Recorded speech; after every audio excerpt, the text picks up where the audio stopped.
kredibilidad at nangangamoy DDS. Ito ang paglalarawan ni Palace Press Officer Attorney Claire Castro sa dating aktor na si Anjo Iliana matapos itong idamay sa kanyang pag-iingay sa social media si Pangulong Ferdinand Bongbong Marcos Jr. habang sinisiraan naman si Senate President Vicente Tito Sotto III. Ayon kay Castro, walang anumang napatunayan si Iliana kaya walang dahilan para patulan siya ng Pangulo sa hirit nito na magpa-hair follicle test ito. Malinaw aniya na mayroong nagmamando sa dating aktor para mag-ingay sa social media, lalo na nang sabihing ibigay na ang natitirang huling 3 taong termino sa pangalawang Pangulo. Sino ka ba? Ipinakita mo ang totoo mong kulay dahil gusto mong paupuin si VP Sara ngayon pa lang.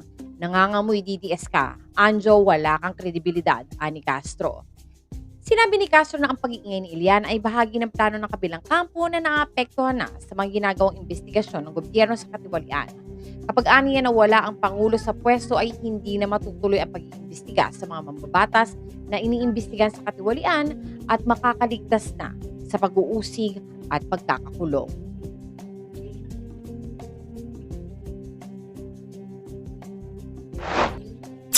Ngayon ang tanong natin, bakit mo gusto na mawala ang Pangulo sa pwesto? Dahil ba lumalala na yung pag-iimbestiga ng mga maanumalyang flood control projects? At kailangan mo talagang magsalba? Mga clear. Tandaan natin, pag pinaupo nila si VP Sara at tanggalin nila ang Pangulo, yang mga nakakasuhan ngayon, hindi na yan maaaring managot. Question mark. Bakit? Ipagpapatuloy kaya ng Vice Presidente itong pag-iimbestiga na ito na never nangyari sa panahon ng kanyang ama? May ghost projects.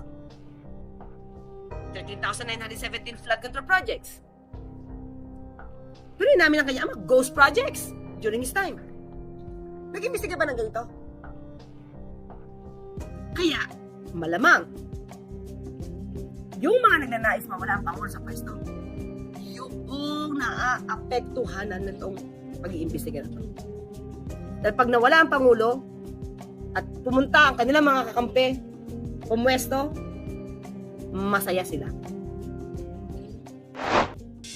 Sa ngalan ni Boss Mike Cervera, ito po si Anino TV na nagsasabing mahalin natin ang ating kapwa, ipagdasal po natin lagi ang ating bansa.